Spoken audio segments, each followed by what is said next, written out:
¿Cómo están ustedes? Ustedes lo pidieron, aquí los tienen. Una de las lenguas más peligrosas del país, pero de mayor conocimiento sobre lo que está pasando, Alberto Franceschi y Daniel Lara Farías.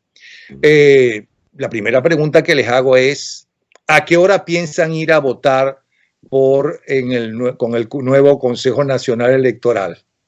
¿Te das cuenta que esto me pasa a mí por andar con gente tan mayor, que se ponen a faltarse el respeto entre ellos y queda uno en el medio?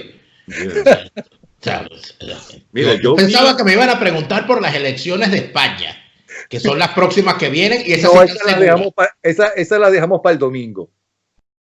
Franceschi, ¿tú vas a votar? ¿Desde cuándo no votas tú, Franceschi? Y la verdad que es el 98. No, ¿y tú no votaste por ti en la constituyente?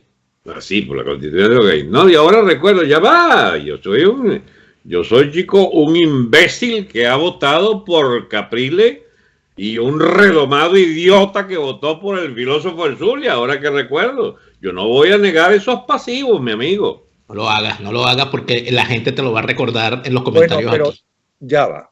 Nosotros no votamos por el que tú llamas filósofo de el Zulia. Nosotros votamos contra, ¿no?, el dictador que estaba en Miraflores, sea quien fuera. Qué sabia su acotación. ¿Qué es lo que tiene que entender Juan Guaidó? Que él tiene la popularidad que tiene porque representa la contra al dictador de Miraflores. Pero cierto, ¿cuánto le tiene que ganarse ahora con su trabajo? No, ya lo perdió. Bueno, no lo sé, pero vamos a hacer lo siguiente. Esta mañana yo estaba hablando con Ezequiel Zamora y él me decía... ¿Por la Ouija? ¿Cómo? ¿Por la Ouija? No. Medio. Ezequiel Zamora, el que fue alto empleado del Consejo Nacional Electoral. No, el rector. Gran amigo. Introdujeron las máquinas de Marmat, yo recuerdo. Ok, entonces él me decía que claro que todo esto es un absurdo del cambio de la gente del Consejo Nacional Electoral, que a menos que se reforme absolutamente todo con una, ¿cómo se llama?, con una presencia internacional, que se vote además sin máquinas electrónicas y demás, que todo eso es un cuento. ¿Qué piensan ustedes de eso? Vamos a darle la palabra al más joven después de mí, Daniel Lara Farías. Bueno, fíjate, yo lo que creo es que, sinceramente, que yo también cometí todo, yo fui un pecador mayor, porque yo no solamente voté por todos esos batracios, sino que fui capaz de cometer el inmenso pecado de hacer campaña por ellos. Y de los tres que estamos en esta conversación, debo decir que soy el único que puede ser juzgado por haber, además de todos los anteriores, de los tres que estamos aquí, yo soy el único que votó por Guaidó, porque Guaidó es diputado por el estado Vargas y yo voté por él. Quiere decir que yo de alguna manera merezco las cosas que me pasan. Pero, pues deja de hablar mal de Guaidó, porque tú mismo me dijiste que lo hizo muy bien en Vargas.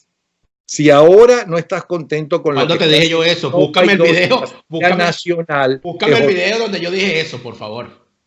Porque ¿qué fue lo que hizo Guaidó en Vargas? ¿Qué fue lo que hizo en Vargas? Hizo activismo político como otros muchos más. Y que lo hacía muy bien y que era honesto. Ah, bueno, era eficiente dentro de... lo que pasa es que ahí donde está el famoso principio aquel de que el hecho de que tú seas bueno en una posición inferior no te va a hacer bueno per se en una posición superior. Pero se dan cuenta cómo son ustedes dos. Yo les hice una pregunta. Y ustedes se fueron para hablar no de Maduro, sino de Guaidó. Pero bueno, pero es que la provocación estaba servida. Mira, yo creo que el gran planteamiento, para darle la palabra a Alberto, que creo que lo puede desarrollar mejor que yo, el gran planteamiento es de partida, que a mí no me interesa el tema electoral mientras haya una dictadura en el poder. Cuando esa dictadura sea derrocada por la fuerza, como deben ser derrocadas las dictaduras, en ese momento que me vengan y me hablen de elecciones. Mientras tanto, que no me atormente mi vida. De acuerdo contigo. ¿Qué dice Franceschi? Bueno, que por una rarísima casualidad un gran amigo me dice, chico, no estás viendo el debate, pon DPI. Tenteando casi para complacerlo, pongo el famoso debate. Y está la rebuznadera tradicional, todos entrampados en la tesis de que habría, según Stalin, una comisión preliminar que estudiaría la antecedente para constituir una regorgalla introductoria, una vaina ciega. Y entonces, ¿qué tenemos? ¿Un CNE? No, chico. Están ganando tiempo para ver cómo negocian, porque el chavismo tiene la absoluta convicción, según le entendí al señor Henry Ramos, que cerró con broche de oro aquella pantomima de debate, era que el gobierno ya tiene esa vaina resuelta por la vía del Tribunal Supremo de allí, de Gorrín, de ¿cómo se llama? Del gobierno, pues.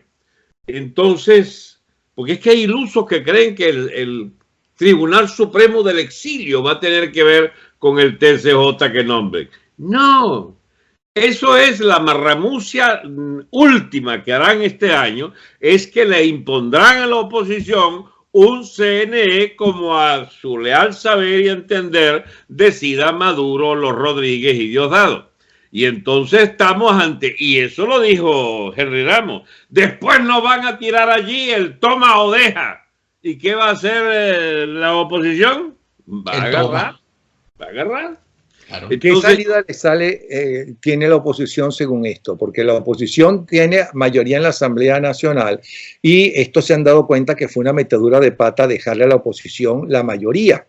Y han vuelto, porque esta gente le dejó la oposición a la oposición. Creían que con una Asamblea Nacional Constituyente podían eliminar a la Asamblea Nacional tradicional. Entonces, pero ¿qué otra salida le queda así desde el punto de vista constitucional? Aunque aquí se viola por ambas partes la Constitución. Como tienen 20 años pactando la salida hacia el régimen y favorable al régimen. La dirigencia política tiene más de 20 años violando la Constitución. ¿Ok? Pero, entonces, y como ustedes lo saben mejor que yo, porque a ustedes les interesa más la política que a mí, y las han estudiado mucho más que yo. Pero, ¿qué otra salida le queda para que no le quiten la asamblea? Pero que la asamblea nunca ha sido opositora. La asamblea, yo estoy en desacuerdo cuando tú dices que le dejaron la asamblea. Lo mejor, lo más, digamos, maquiavélico y macabro que ha hecho el chavismo en estos años es dejar sola a la oposición en esa asamblea, porque les empezamos a ver las caras reales. Fíjate tú lo que estamos viendo ahorita. La última votación donde se contaron los votos de verdad de cada parlamentario dio 81 votos. 81 diputados nada más, opositores ahí en esa asamblea. Después de todos los 113 diputados que se ganaron en el 2015. En tal sentido, eso de que lo dejaron solo y empezaron a matarse. El primer gran error, la primera gran traición, la primera gran patada que le dieron a los electores que salimos en el 2015 a votar por esta gente, basados en el principio que tú comentabas, Napoleón, de que salíamos a votar no por la ingrata y desgraciada presencia de tipos como Ramos Alú, como Timoteo Zambrano et al., sino que salíamos a votar en contra del régimen. Y lo primero que hicieron los tipos cuando salen electos no es salir a defender a los 3 diputados que ya les estaban birlando en el estado de Amazonas, sino que salieron a caerse a dentelladas para ver quién presidía la Asamblea Nacional, rompiendo unos acuerdos tácitos que estaban establecidos. Y no solamente eso, que después que nombraron un presidente de la Asamblea Nacional, lo que hicieron fue, dentro del Parlamento, constituirse en fracciones separadas. La gente no votó por eso. La gente votó por una oposición que nos vendieron, que era una cosa unida, que ahora sí que vamos a arrasar y que vamos a ir todos tomados de la mano como los ositos cariñosos hasta Miraflores, lanzando arcoíris y tal. Y los tipos en los que llegaron a la Asamblea Nacional... Sacaron los retratos. Lo primero que hacen es matarse entre Julio Borges y Ramos Alú, y yo deseando que se mataran entre los dos para ver si salía uno bueno, porque entre los dos yo no sé cuál es peor. Después ponen a Ramos Alú de presidente de la Asamblea Nacional para que ponga a su esposa a pasear carajitos por la Asamblea, por el Palacio Federal Legislativo y para sacar unos cuadros. Y en tercer lugar, cuando vinimos a ver, ya Ramos Alú había terminado y había pasado un año y nada pasó. Entonces, la jugada maestra del chavismo fue dejar sola a la Asamblea Nacional con la oposición, porque mira lo que hicieron. Dios mío, qué detalles recordáis. Esto es el entretenimiento de 5 años, largos 5 años, inútiles para Venezuela. Y por supuesto, de una iniquidad total contra el pueblo venezolano. ¿Qué es lo que han hecho esa puño a Galfaro allí en esa Asamblea Nacional? Nada de nada. Nada de nada. Y no sé por qué Napoleón es doliente de esa cosa que llaman la Asamblea Nacional. Ese es un puño de vagos, chicos, de vagos de la política. Viven para... esta vez ni siquiera pagar un sueldo, Napoleón. ¿Tú estás ahí, Napoleón? Sí, los estoy escuchando, pero yo no soy doliente de la Asamblea Nacional, pero bueno, no, sigue.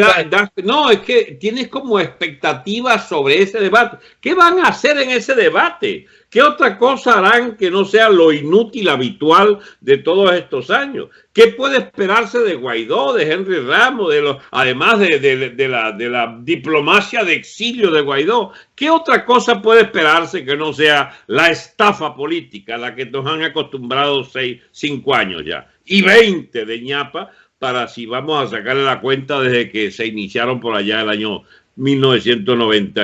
No, pelearon 2 años. Porque yo voy a reivindicar que aquella oposición peleó tanto que echó a, ¿cómo se llama? Echó a Chávez del poder. ¿No? Parece que se asustaron de haberlo echado, carajo, y se devolvieron entonces a tratar de enmendar el error de haber echado a Chávez. Pero hay culpas ahí que hay que repartir con con una variopinta composición de la élite política que incluye, por supuesto, la élite mediática y los antecesores de los bolichicos y boliburgueses que echaron un pulso a favor del retorno de Chávez aquel 13 fatídico, aquel 14 de abril del año 2002. Pero del 2002 para acá, yo solo he visto 6 u 8 rondas de negociaciones y la más difícil, pues, por supuesto, es cada vez más precaria. En condiciones de ruina el país y en condiciones de desmantelamiento jurídico el Estado, cada vez es peor la imagen que dan de esas tendencias a la negociación. Lo de hoy que yo presencié en mala hora de esa bendita Asamblea Nacional ya es el degredo completo y total de lo que queda allí, de esa cosa que llaman esa Asamblea Nacional, que ahora vino a ser embochinchada por los fallidos constituyentistas que vienen entonces a ver que repelan. Pero de este lado, ¿qué es lo que hay? Buscan real, no, ni siquiera es real del Estado. Es que alguien los mantiene allí. Yo quisiera saber quién es el que paga los sueldos de esta gente, Napoleón. ¿Quién es el que paga los sueldos? ¿Tú sabes algo, Daniel, de eso? Bueno, me han dicho, pero como no tengo pruebas, yo no repito porque no vaya a ser que entonces se moleste Gorrín, porque uno que anda diciendo que él anda manteniendo gente, y mucho menos quisiera yo hacer molestar al señor Tobías Carrero ni al señor Víctor Vargas Irauquín. Yo eso jamás, yo sería incapaz de molestar a esos honorables señores. Pero ¿por qué me suena tanto esos nombres? ¿Será que ¿verdad, chico? Varias veces. No sé, pero creo, para no atormentar más a Napoleón, que hizo una pregunta sobre el CNE. Lo que hay es que revisar la historia, Napoleón. Aquí, en el año 2002, cuando ocurren los hechos por los cuales Hugo Chávez sale del poder, pasaron 2 cosas. Número 1, lo sacan. Bueno, pasaron 3. 1, lo sacan. 2, lo devuelven. Y 3, el Parlamento en aquel momento quedó irremediablemente partido en 2. Partido en 2 de la mejor manera que le puede pasar a los traficantes de la política. Porque los traficantes de la política, cuando ven que la cosa está dividida y que ellos son el voto que pueden decidir, es ahí donde sacan rédito. Y en aquel momento vimos a varios traficantes de la política sacando réditos de la división que había. Y uno de los grandes problemas que hubo, precisamente posterior a esa división, fue cuando en el 2003 la oposición empezó a exigir que se hiciera un referendo revocatorio. Y empezó a salir a recoger firmas, etcétera, etcétera. Y estaba el CNE vencido. Y esa Asamblea Nacional, que estaba dividida y donde ninguna de las 2 partes tenía las 2/3 partes para nombrar a los rectores, con la venia de la oposición, y esto hay que decirlo y repetirlo, le pasó por encima al poder parlamentario el Tribunal Supremo presidido por el señor Iván Urdaneta, era que era él, el señor Rincón Urdaneta. Iván Rincón Urdaneta. Ese Tribunal Supremo fue el primero que nombró un CNE, y allí fue donde nombraron en la famosa solución 3 y 2. 2 y un independiente, porque ellos, según ellos, en Venezuela había gente independiente. El independiente, y esto es una cosa que vale la pena repetir, el independiente que los tipos nombraron lo postuló la sociedad civil. ¿Cómo se llamaba ese independiente? Jorge Rodríguez. Ah, ¿y quiénes eran los otros? Uno que lo postuló, las universidades. Y aquí postularon a un señor llamado Francisco Carrasquero, que cada vez que hablaba lo que daban ganas era de hacer pupú, literalmente. Y de tercero, nombraron a un personaje tan anodino que hasta el nombre se me olvidó. Y a los dos opositores que nombraron fueron a uno, a Sobella Mejía, que es la mujer de Edgar Zambrano, y al otro fue al que tú entrevistaste, que es una persona que goza de mi consideración porque es un experto. Ese sí es un experto en el tema electoral, que es Ezequiel Zamora. Pero ¿para qué sirvió eso? Sirvió para dos cosas. Número uno, para regalarle a Chávez la oportunidad de burlarse de la gente con un sistema electoral hecho a su medida. Y las máquinas Smartmatic. Entre otras cosas, a través de las máquinas Smartmatic. Y la segunda es la soga con la cual los van a ahorcar ahorita otra vez. ¿Cómo es eso que ustedes se dejaron meter un Consejo Nacional Electoral electo por el TSJ en el 2004 y ahorita van a decir que es ilegal? Si en aquel momento lo permitieron y hasta nombraron. O sea, ¿qué va a decir Edgar Zambrano? ¿Que eso es ilegal? No sé, lo que quiere es que le nombren a su mujer otra vez. ¿Será pendejo? O sea, no lo conoceré yo. Entonces, mira, y después, es que lo han hecho. Luego no lo ha nombrado el TSJ. No ha vuelto a nombrar a los miembros del Consejo Nacional Electoral porque el chavismo tenía la mayoría en la Asamblea Nacional. Mira, aquí ahora, las cosas como son. Franceschi, vamos, deja hablar a Franceschi porque voy a caer yo en la lengua de Franceschi. No, si yo acepté mi papel de relleno de tu programa. No, tú no eres ningún relleno, Franceschi, no eres ningún relleno. Ninguno de los dos es relleno. El relleno soy yo que estoy escuchándolo. Yo relleno más por razones obvias. Franceschi, yo lo que no estoy de acuerdo con ustedes, me niego a estar de acuerdo con ustedes y no tengo ninguna base para una cosa u otra, para creerles o no creerles. Es que ustedes meten a todos los dirigentes políticos de oposición en la mismo saco. Sálvame uno. Ya va un momento. Yo, que conociendo a los seres humanos y la historia de la humanidad, entiendo que haya gente cobarde, que haya dirigentes en el mundo entero cobardes, que haya dirigentes en el mundo entero que se dejan comprar y que lo tienen como negocio, que haya dirigentes en el mundo entero que estén metidos en el narcotráfico, que haya dirigentes en el mundo entero que estén en contra de la dictadura donde viven, pero se quedan callados o de alguna forma lo apoyan. Pero yo no creo que todos. No la Asamblea Nacional. Pero esa fracción que tiene María Corina, tiene varias personas decentes allí. Esa fracción de María Corina, por ejemplo. Lo quería escuchar. Ajá. Bueno, escúchame. En la élite venezolana, en el empresariado, hay banqueros honorables. Y lo peor del país está en la banca boliburguesa también. En los bolichicos a lo mejor hay alguno que su estirpe no le permite, caramba, ser explícitamente de lo peor de los hijos vástagos de esa burguesía del country. Pero la inmensa mayoría de esos bolichicos te los regalo. Porque la élite venezolana ha dado lo mejor y lo peor de Venezuela. El perraje anida en el Country Club y en la Lagunita Country Club. Esa parece ser una frase adeca allí de ¿cómo se llama? ¿Se te salió?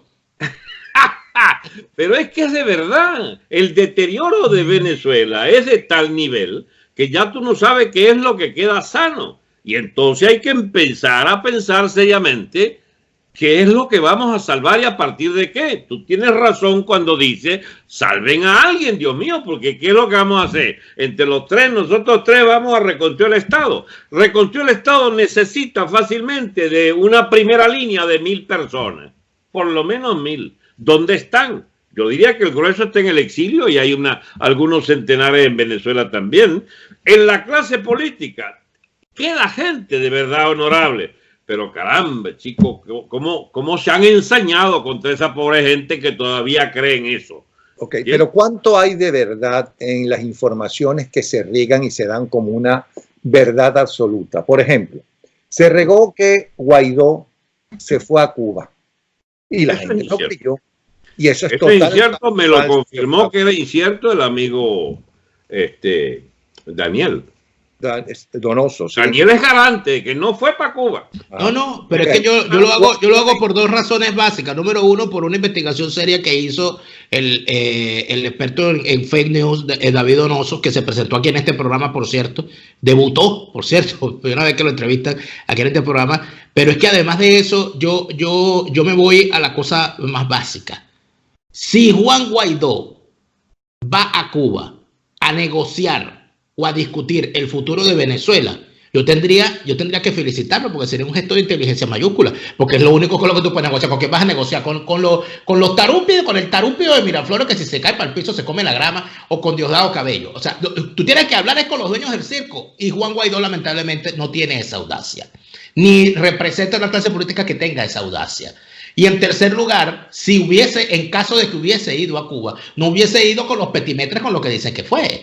O sea, hubiese ido de otra manera, pero más allá de eso yo creo que lo importante aquí, Napoleón, cuando tú dices que no es que te nombre, que lo generalizamos. Yo considero que la clase política venezolana opositora se puede dividir en varios toletes. Uno, los cómplices. Esos son candidatos a ser encontrados alguna vez por Natalio Vega. Son irrecuperables y hay que poner una etiqueta blanca en el dedo gordo. Luego están los infames, que son unos bichos que saben que utilizan la política única y exclusivamente para su beneficio personal, normalmente económico. Y en tal sentido se posicionan en función de ese interés y nada más. Luego están unos que son igualmente nocivos, porque su acción también hace daño, que son los cándidos. Que son los que de verdad creen que están en un sistema, que de verdad creen que le están haciendo oposición a Lucinchi o a Luis Herrera. O sea, que creen que de verdad que creen que están en Suiza, que creen que están en un debate donde le van a respetar sus garantías y todo aquello. Son pendejos, son imbéciles. Yo les digo cándidos para guardar el decoro con gente a la cual le tengo aprecio, como por ejemplo, va a nombrar, por ejemplo, a mí me parece que el señor Américo de Gracia es una persona honorable. Yo pensé que quedaba todavía una franja de tipo donde puedes meter a Américo de Gracia, a tipo como Omar González, gente de la tendencia de María Corina, que son tipos que están allí casi como pagando la penitencia de ser nuestros representantes de lo que queda de pueblo. Allí es donde está la candidez. Porque en esa candidez de pensar que de verdad existe un parlamento, en esa candidez de pensar que de verdad a mí me da o sea, me conmueve de verdad hasta al borde de las lágrimas. Cuando yo veo a estos señores de la fracción 16 de julio pidiendo debatir sobre tal tema, como si debatirlo va a ser algún cambio, pero lo peor no es eso, lo peor es que les niegan el debate, chicos. Y entonces yo de esto ya casi me tiro del piso a llorar de la lástima que me dio, porque aquí no se ha debatido tal tema, le dieron no, negado. Entonces yo dije, bueno, es que no solamente son cándidos ellos al pretender que con un debate van a cambiar las cosas, sino que son tan cándidos que creen que los otros de verdad quieren debatir. Entonces, la candidez frente a un régimen como este. Mira, la candidez frente a un régimen como este. Una candidatura triunfante de María Corina. ¿Creen en la salida electoral todavía, chico? Lo dijiste tú, no yo. Ahora, hablando de la salida electoral, hoy leí la respuesta, creo que a Sosaspurua, o a ti, Daniel, o a ti, Franceschi, a uno de ustedes tres, de un amigo mío, por cierto, muy buena persona y muy honesto, por cierto, que le estaba diciendo, hablando de candidez, le estaba diciendo a quien estaba apoyando, diciendo que la única salida es una salida militar, ¿no? Una injerencia militar, que si se cree que las madres de los estadounidenses, colombianos, brasileños, que vendrían aquí a arriesgar su vida y van a estar de acuerdo con eso. Pero eso tiene que contestarlo Franceschi, porque él es el que cree en esas cosas, yo no. Ya va. Es que reducir todo lo que uno piensa sobre las perspectivas del colapso histórico del Estado venezolano y qué puede llenar el vacío de esa tierra de nadie poblada por ampones en su clase política y en su clase militar, reducirlo a al responder esa idea sobre qué pensarán las madres de los hijos que van a salvar, me parece un despropósito, tú, Napoleón. Ahí lo que viene es, en el mejor de los casos, lo que dijo Henry Ramos hoy en la Asamblea. Cuidado como viene un reventón. Bueno, ahora lo llaman es reventón. Ahí lo que hay es la perspectiva de que colapsa. Eso que queda allí colapsa. Y si colapsa, ¿quién llena el vacío del colapso? Hay los que creemos, habiendo leído algo de historia, que los estados se constituyen para defenderse de otro estado, que hay una dialéctica, un antagonismo de estado y que la fisonomía social, política, cultural, jurídica de las naciones es detrás de cada estado que se atrinchera para defender privilegios o la tierra de ese estado, el gentilicio, qué sé yo. ¿Qué viene para Venezuela? ¿No es acaso una constatación ya que el Estado venezolano se fue al demonio? ¿Que lo que queda es una fracturación cada vez más pormenorizada de eso que fue el Estado venezolano, y que esa es una federación de 200 o 300 mafias, de planes carcelarios, de planes de ministerios, de planes de oficiales de distintos tipos, de atesoradores de oro, de dólares, de los depósitos de dólares y euros de Diosdado, de Maduro, que es el coto de casa en el presupuesto de Cilia o de lo que pueda quedar de esas marramucias que le han hecho a todos 1.000 millonarios, a ellos y a 50 descendencias por delante. Esa clase de miserables, que incluye segmentos de la oposición que han sido sus cómplices, como decía Daniel, eso que está allí frente a nuestros ojos, ¿qué lo va a sustituir? En algún momento termina esta comedia ridícula de que existimos como Estado venezolano. No sé quién va a estar, sino otros estados que vigilen que aquella tronera institucional e histórica, militar y de anarquía y barbarie generalizada no se contagie. Cuando uno le pide que Colombia intervenga, y los colombianos no han entendido eso todavía, es que sálvense ustedes de la gangrena que va para allá. Esa es la discusión. Cuando le decimos Estados Unidos está en la necesidad de intervenir en una fuerza multilateral, es para decirle, ustedes van a pagar 100 o 200 veces peor el hueco histórico que queda en el norte de América del Sur de una barbarie que gana terreno y que ya, por cierto, tienen una primera muestra con la crisis generalizada de varios de los regímenes que se creían estables. Pero es que además no se trata del día D y una invasión como en la Segunda Guerra Mundial. No, es un proceso. No. Además se trata de una injerencia militar, puede ser un grupo de gente de esos que se les paga para hacer ese tipo de intervenciones y con militares venezolanos al frente, ¿no? Sí, que está marchando ya, no creo. Porque ¿qué otra con Pablo Medina, el líder? Eso está marchando ya. Yo no sé qué papel puede estar jugando Pablo Medina, pero esos mercenarios, eso ya está en el escenario. Perros de la guerra, voluntarios, militares honestos. Eso es para contestarle a mi amigo que le dice de una forma, de esa forma, es que las madres de los colombianos, de los americanos, no, las madres de los colombianos y americanos, sus hijos, son mercenarios, que son los que vendrían. Pero bueno. Pero yo no estoy tan seguro, Napoleón, de que la discusión sobre qué hacer con Venezuela haya llegado ya a la sala de la casa de esos que tu amigo menciona. Es una corrección. Porque yo no creo que en los Estados Unidos, en la América profunda, como acostumbran ellos a decir, se sepa siquiera qué importancia tiene Venezuela en la vida de ellos.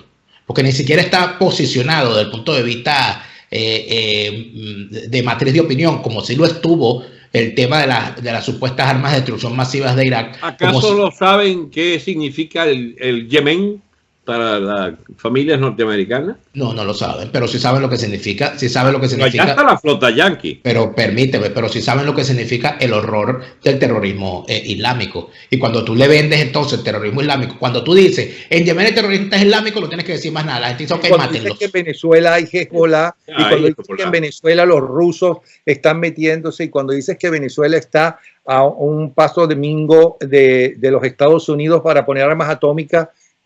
Ustedes que están en los Estados Unidos, díganme, ¿eso se discute en la sala de la casa de la familia de los Estados Unidos? Esas cosas no se discuten. No.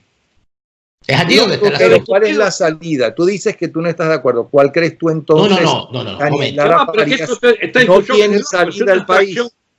Napoleón, es una extracción completa. No se trata de discutir lo que los pálpitos de mi amigo Daniel. Aquí el pálpito, el único que puede funcionar, Daniel, es el pálpito de si esto tiene solución pacífica, electoral o no sé qué regorgalla. No la tiene. No. Esto es a tiro limpio. Yo lo sé. Es una solución como históricamente ya sabían los suizos en el siglo XIII, XIV. Los pacíficos y honradísimos suizos, ¿tú sabes qué eran? La carne de cañón de los ejércitos papales, de lo que todavía queda la remembranza de la Guardia Vaticana. Claro. Esos eran de entonces ya los famosos. Pero que mi planteamiento no es que eso sea falso. Yo estoy completamente convencido de que la salida en Venezuela, desde hace mucho, bueno, nunca, desde que el chavismo llegó al poder, ha sido ni pacífica, ni constitucional, ni gluten free, vegana, marihuanera, nada de eso. O sea, para mí, desde que se hizo, desde que se confeccionó una constitución a la imagen y semejanza de Hugo Chávez, que se la hizo a su medida y después, no contento con haberse hecho la constitución a su medida, se la rehizo porque engordó unos kilos y necesitaba más tela. ¿Tú no recuerdas quién votó en contra? Yo voté en contra cuando me lo preguntaron. No, yo que no la firmé. Yo no firmé esa mierda. Pero yo también desde el primer día. Ya va. Ángela tampoco la firmó, pero ella dice que eso no se hizo a imagen y semejanza de Chávez Frías. Hay opiniones. Inclusive Chávez Frías quiso imponer varias cosas, ¿no? Y la misma gente, tanto de la oposición como muchos de los miembros que estaban con Chávez, que no era ella porque ella fue independiente y elegida como independiente, votaron en contra. Pero Napoleón, pero eso, el hecho de que Chávez no haya impuesto todo lo que quería hacer en el 99 no hace a esa constitución buena ni positiva. Y para muestra de eso tenemos el desastre que tenemos ahorita. Pero mi planteamiento fundamental es que sí hace falta una salida. A mí no me gusta decir que es una salida militar. ¿Por qué? No es militar, en estricto sentido, no es estrictamente militar, es una salida que implica armas. Puede ser, por ejemplo, un ataque fulminante de drones. El problema es que usted no me deja hablar, no, señor Franceschi. Sí, pero Daniel Lara, trato de impedirte. ¿Eres tú? Yo lo que digo es que tiene que no me gusta decir por mero capricho o análisis histórico que debe ser una salida militar. Yo considero que debe ser una salida armada, que es distinto. Porque el gran problema que tiene Venezuela, casi desde 1832, sino desde antes, es el arbitrio militar en la resolución de los problemas de la sociedad venezolana. Vaya. ¿Por qué no superamos discusiones? Estoy de acuerdo con lo que tú acabas de decir. Listo, sigamos. Yo no estoy de acuerdo en lo que acabas de decir. Vamos a estar claros. Porque yo no creo que haya sido dañino para la historia del país y para que exista país Juan Vicente Gómez. Yo no creo que López Contreras haya sido dañino para empezar, aunque Uslar Pietre dice que lo inició Gómez, la democracia en Venezuela, López Contreras. Yo no creo que haya sido dañino Medina Angarita para el país. Como creo que la dictablanda de Pérez Jiménez no fue dañina para el país, excepto en la libertad, la democracia y la parte política. Pero yo no creo que ellos hayan hecho un gobierno donde el balance sea desfavorable para ellos, a excepción en el caso de Gómez y en el caso de Pérez Jiménez, de los muertos y los torturados, que son mucho menores que los actuales. Pero muertos y torturados también hubo en una discusión histórica de ese calibre. Una discusión histórica casi que tú estás diciendo que existimos. Sí, existimos gracias a la historia de Venezuela. ¿Y qué tal si te sumo allí como de paso que la independencia fue un disparate? Y que que la clase militar de 1820-30 nos legó fue el desastre de esa independencia. Y que legó el caos del siglo XIX. no se debe la independencia de Venezuela a Simón Bolívar, sino a Juan Vicente, a Páez, porque Páez fue el que se sale y que no está de acuerdo con la gran Colombia. Yo lo que quiero introducirte en esa temática abstrusa de echar para atrás la historia y empezar nosotros. No, chicos, la historia es lo que existió, lo realmente existente. Pero espera, tú me dices que de que los generales han sido los militares dañinos para el país ha sido Lara Farías, que creo que lo tiene al lado. No, pero usted, mi estimado Napoleón, está equivocando, está confundiendo las peras con las manzanas. Porque resulta ser que el gran problema es que cuando usted me habla de Juan Vicente Gómez, cuando usted resucita, usted ha exhumado el cadáver de Juan Vicente Gómez, ha exhumado el cadáver de López Contreras, de Medina Garita, me ha puesto todos esos cadáveres aquí enfrente, ¿verdad? En una labor de medicina forense periodística. Debo decirle que sin duda alguna hay que reconocer las buenas y las malas. Aquí se unificó, se creó una nación distinta a la que existía antes en el periodo gomecista. Eso es indubitable, eso es inapelable. Eso es una cosa. Segundo gran acuerdo. Pero la salida es armada y hay estado en Venezuela porque hubo la dictadura de Gómez. Dale. Pero, porque siempre hay un pero, el asunto es que el arbitrio militar no es culpa de los militares. El arbitrio militar es culpa de la sociedad, que no se atreve a dejar su eterna adolescencia. Eso es una abstracción. No es una abstracción, estimado Franceschi, porque bueno, la sociedad venezolana... Lucifer también, entonces. Pero la sociedad venezolana no puede estar llamando, chicos, un tipo de armas cada vez que no sean capaces los políticos de ponerse de acuerdo. Si la sociedad como la conocemos, realmente existente, no tiene esa capacidad de decisión en una especie de arcano ideal donde son llamados a decidir los destinos del país. Claro que la tiene. Claro que la tiene, Franceschi. Revísate la prensa de los años 80 y 90 para que tú veas cómo gente de distinta pelambre política hacía llamado a la intervención militar para resolver el problema de desorden que había en el país. Eso es una realidad, y es una realidad ahorita también. Cuando tú escuchas a la gente que está alrededor de Guaidó diciéndole a los militares, pónganse del lado correcto de la historia, porque resulta ser que ellos son los que están escribiendo imagínate tú, ni papá Dios, que escribe con trazos derechos sobre líneas torcidas. Ah, no. Estos dicen que ellos están del lado correcto de la historia y le dicen a los militares, pónganse de este lado. ¿Qué es eso? Y cuando lo dice el chavismo, cuando el chavismo dice que la Fuerza Armada es chavista, socialista, con comunista, autopista y todo lo demás, ¿qué es lo que hacen? Buscar el arbitrio militar, exigirle a los militares que se pongan en el lado partidista en el que ellos están. A eso es a lo que yo me refiero. Los militares van y toman el poder de donde los civiles lo dejan tirado. Yo lo que no estoy de acuerdo, yo lo que no estoy de acuerdo contigo es que la sociedad civil en los 70 y 80 estaban buscando a los militares. Al revés. Todavía 80 y 90. Todavía creían en los partidos políticos porque realmente el país creció en los primeros gobiernos de ahí de Copey y creció como 80 y 90. Tú revisas los sondeos de opinión en los 80 y los 90 y las tres principales instituciones que aparecían con los primeros puntos en la sociedad venezolana eran la iglesia, los militares y los medios de comunicación. Sí. Y por allá abajo aparecían los partidos políticos. Sí, sí. Cuando tú ves, yo rescaté en estos días una intervención de un hombre que yo le tengo mucho respeto, más allá de sus posiciones. Cuando estaba en discusión la destitución de Carlos Andrés Pérez, hubo un grueso sector opositor venezolano, opositor a Carlos Andrés Pérez, que planteó que quien debía encargarse de la presidencia era el ministro de la Defensa y que el árbitro debía ser de las Fuerzas Armadas. Eso lo hizo Vladimir Gesell a nombre de la fracción parlamentaria de su partido Nueva Generación Democrática. Eso se planteó aquí en el 93. Aquí cuando sacaron los militares a la calle para reprimir los hechos del 27 de febrero del 89, no se convirtió lo del Valle Alegre en presidenciable. ¿O es que acaso cuando Hugo Chávez irrumpe en el escenario en el 92, no estaba la gente diciendo que era necesario que un militar pusiera... Pero no exagere, vale, no exagere. ¿No? Vladimir Gesell y su partido siempre fue un partido pequeño. Y sí, curas, militares y medios de comunicación eran los que eran más respetados y tenían mayor credibilidad. Pero nadie estaba buscando un militar golpista. Porque llegó Chávez llegó en un platillo volador. No llegó en un platillo volador.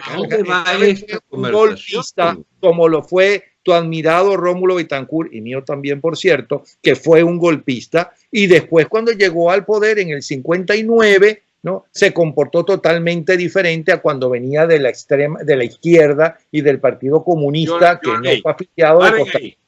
Vale, yo nunca he ido a una conversación de dibujos tan libres como los que presento hoy. ¿A dónde va esto? ¿Qué es lo que ustedes quieren? ¿Para qué fue que me invitaron? Tiene que tener un objetivo, una conversación. Discutir de historia, discutir de los verdaderos problemas. Los verdaderos problemas son más feos de lo que ustedes se imaginan. Porque la sociedad venezolana está en pleno proceso de disolución. En este viaje podemos perder hasta la existencia como nación. Ya estamos perdiendo el Estado desde lejos.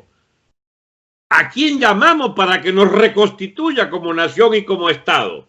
Alguien tiene que ayudarnos. Entonces sale la vieja de Wichita que no va a dejar que su hijo vaya a pelear por Caracas, no sé qué. Bueno, está bien, Daniel, yo no me voy a meter en eso. Pero hay un problema. ¿Ustedes cómo ven los hilos históricos? ¿Son o no son existentes los imperios? Porque Venezuela, una vez más, como allá en la época de la independencia, con los colmillos del imperialismo inglés, del colonialismo inglés, y tratando de liquidar el imperio español y los franceses invadiendo España, era un lío de imperio el que nos trajeron aquí a la guerra civil en Venezuela. ¿Y eso cesó? No, está vivito otra vez. ¿Quién mandó un avión de billete allí? Que lo mandaron antier y que el billete, ¿será verdad que mandaron un avión lleno de dólares?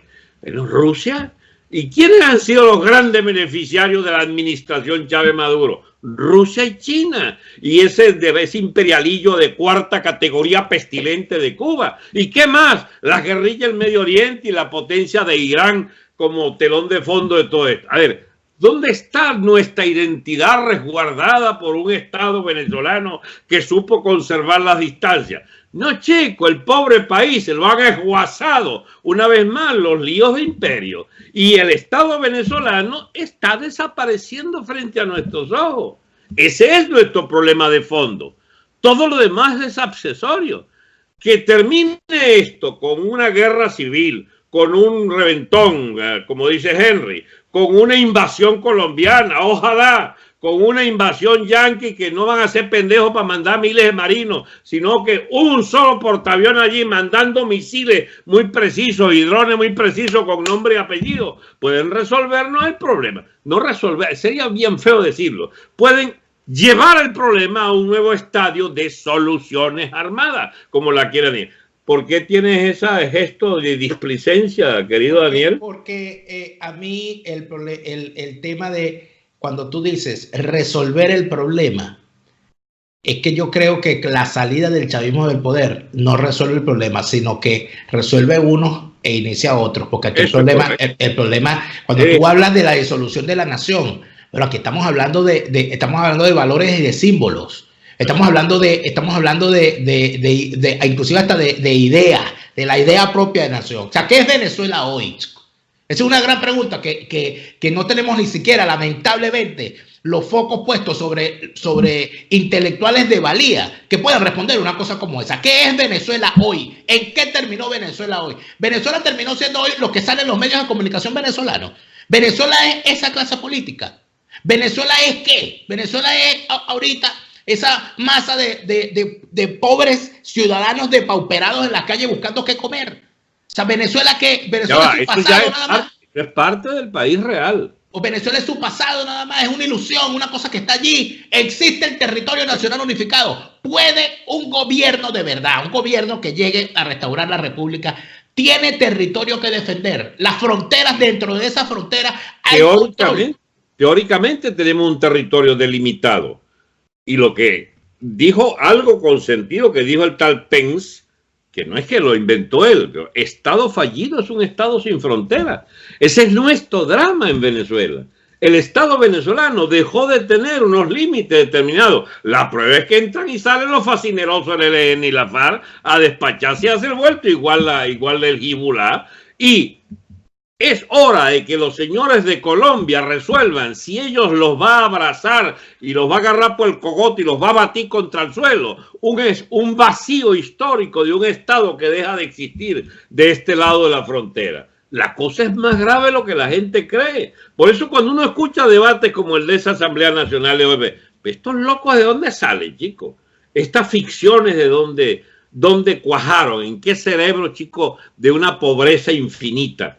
¿Qué es lo que discuten, Dios mío, sobre el CNE? Gorrín, dueño de las instituciones, apunte billete. El otro es diputado porque le paga la vida a Gorrín. El otro... Pero ¿de dónde salió esta cosa que nos pretenden hacer heredar como país? Es mucho más grave lo que la gente no ha percibido todavía. Entonces, yo estoy de acuerdo con todo lo que ustedes han discutido de la pertinencia de todos esos debates, pero el gran debate sigo esperándolo, no entre nosotros, digo, sigo esperando en el país. ¿Hasta cuándo es que aguanta esto antes del estallido general de esta clase política de miserables y de la clase económica que ya estalló hace rato y se transformó en contrabandista, en, ¿cómo se llama?, en Vivianes del cambio de dólares y de la ruina de la moneda? ¿Qué es lo que viene? Pues ¿sobre qué base construimos algo? Me imagino que reconstruir el Estado. Por eso hay que pensar seriamente en qué tipo de Estado. Por eso puede ser útil discutir sobre nuestro pasado, porque lo que realmente se impone es ir a hoja cero, otra vez, hoja cero. Por eso las discusiones sobre la independencia sí son pertinentes, porque somos hijos de una guerra civil y de una secesión absolutamente, digamos, idiota contra España en 1821.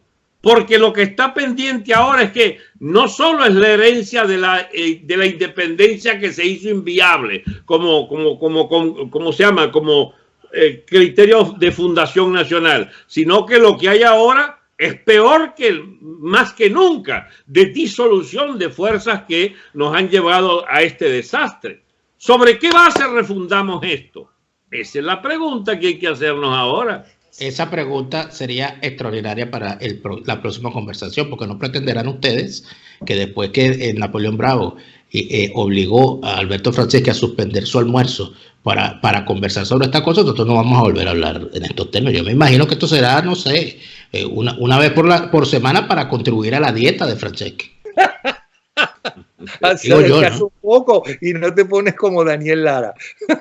No me suspendiste el almuerzo, me suspendiste mi preparación del almuerzo. Esa peor. Era un modestito almuerzo que yo mismo hago porque mi mujer estaba con sus hijas en el día de hoy que les prometió visitarla. Y entonces me quedé yo al mando de la cocina. Nada excepcional, no he perdido nada excepcional. Bueno, pero eso es importante porque acuérdate que decía Napoleón que los ejércitos caminan sobre los estómagos de sus soldados. Mira, una cosa, entonces... Pero me han dejado la impresión de que acabé con la discusión. No, a mí me parece un magnífico punto el que ha planteado Alberto, porque en efecto es así. O sea, la discusión aquí tiene que ir al fondo. Y con tu permiso, Napoleón, yo creo que sobre eso se puede seguir hablando, porque sin duda alguna el fondo no se está debatiendo. Fíjate que es tan dramático, es que no se está debatiendo el fondo, que en los debates políticos, en los debates en los medios de comunicación convencionales, en los debates inclusive que tú ves en las propias redes sociales, nadie habla de lo que debería ser para mí el pilar fundamental de la construcción de una nueva Venezuela, que es la educación. La educación en valores, fundamentalmente. O sea, aquí se lanzan nombres para canciller, se lanzan nombres para embajadores, se lanzan nombres para ministros del petróleo, para ministros de la defensa, pero nadie dice, fulano de tal debería ser ministro de educación. O sea, aquí nadie le está interesando una cosa como esa, que debería ser la primera preocupación si se quiere hablar del fondo de la Venezuela que se quiere construir. Bueno, yo creo que es un buen final el colofón Sin duda. Y la cara de Napoleón me dice que él está de acuerdo también. Sin duda. Sería un buen ministro, Napoleón. No, yo lo que pienso, hablando de serio, antes de terminar, es porque mucha gente se debe quedar con la angustia de que entienden que ustedes no le ven una salida, por lo menos lógica, al país todavía. No digo con ese puño de paniaguados y improvisados y piratas de esa clase política, no. Es más serio el tema de lo que el venezolano común se imagina. Estamos en manos, chicos, de los discursos de Henry Ramos. Estamos en manos de la imbecilidad de Guaidó. Estamos en manos de esa corte de malandros que dirige la Fuerza Armada de Venezuela. Estamos en manos de ampones políticos, chicos, que dirigen el Poder Ejecutivo y el Poder Judicial.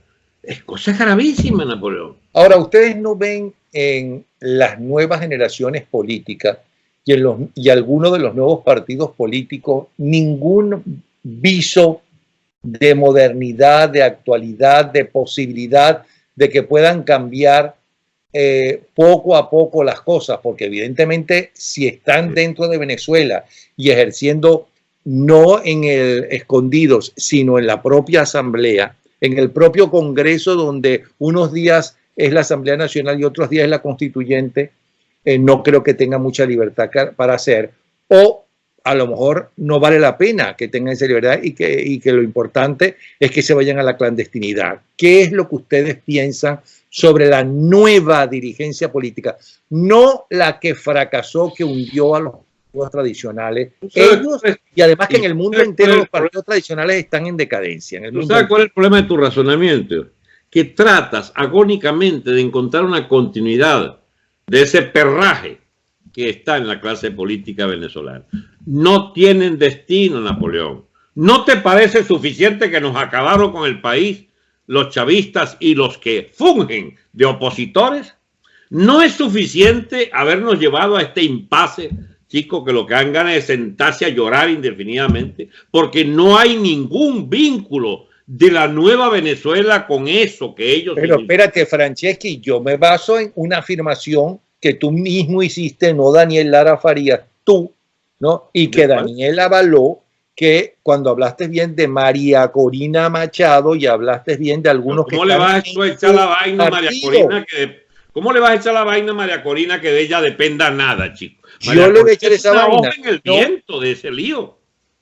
Napoleón, si alguien no puede hacer nada, es María Corina Machado. Ella lo que le agrega es un toque de dignidad a lo poco que pueda quedar de esa clase política de la que ella forma parte, puesto que se relaciona con ellos y le aspira a que ellos rectifiquen o hagan cosas y su fracción. Pero es que si algún día sacan la más elemental de las conclusiones, es que deben clausurar ese negocio que llaman esa verdadera oposición, porque lo que ellos tendrían que militar es por lo estrictamente nuevo, de ruptura completa y total. María Corina lo insinúa. Sería injusto si yo dijera que ella lo que está aspirando es elegirse presidenta.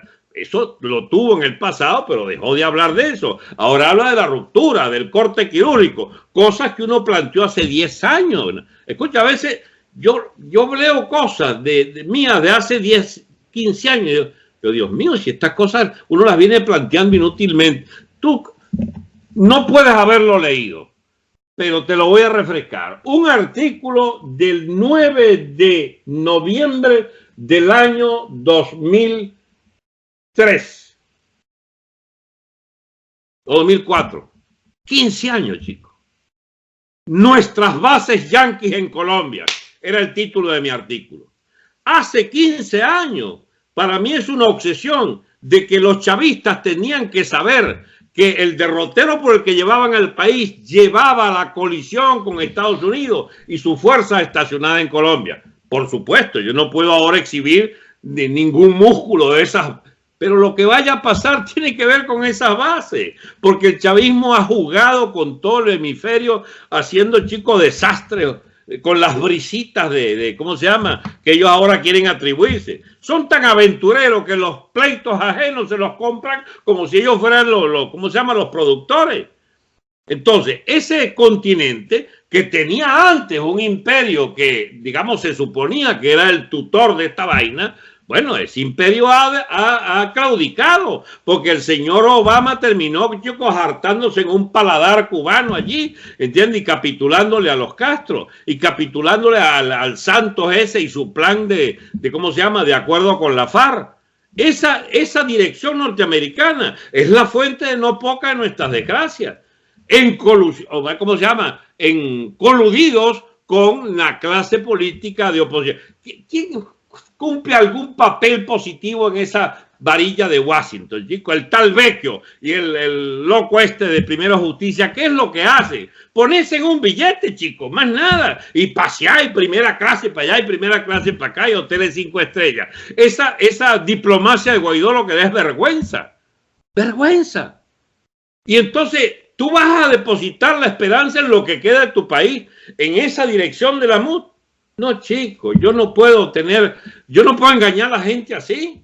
Es más, yo creo que el primero que no está engañado eres tú. Tú debes tener tipo que tiene menos expectativas sobre esos personajes. Pero lo que queda ya son, si quieren los bautizamos héroes. Héroes de lo que pudo haber sido y no será. La gente de María Corina, la fraccioncita esa, algún juez honrado que quede por allá perdido en Niquitao, qué sé yo, no sé, alguna cosa debe quedar de la fibra del viejo Estado. Yo tampoco les puedo mentir y debo decirles que el tiempo se nos ha agotado por hoy. Estimado Napoleón, ¿cuándo será? Deberíamos tener una nueva cita para estas conversaciones. Imagínense ustedes a Daniel Farías, ¿no? De alcalde, de gobernador y menos de presidente. Él decidió terminar el programa mío de hoy. Sí. Él ya lo decidió. Así de intrépito. Y después habla en contra de la dictadura de Maduro y de Chávez. La mía sería mejor. Eso lo aprendió de Ramos Alú. La mía sería más elegante, al menos. Mira, bueno, eso que están hablando ustedes, eso que han hablado de que podemos hacer otro programa, ¿eso es en serio? Sí, claro.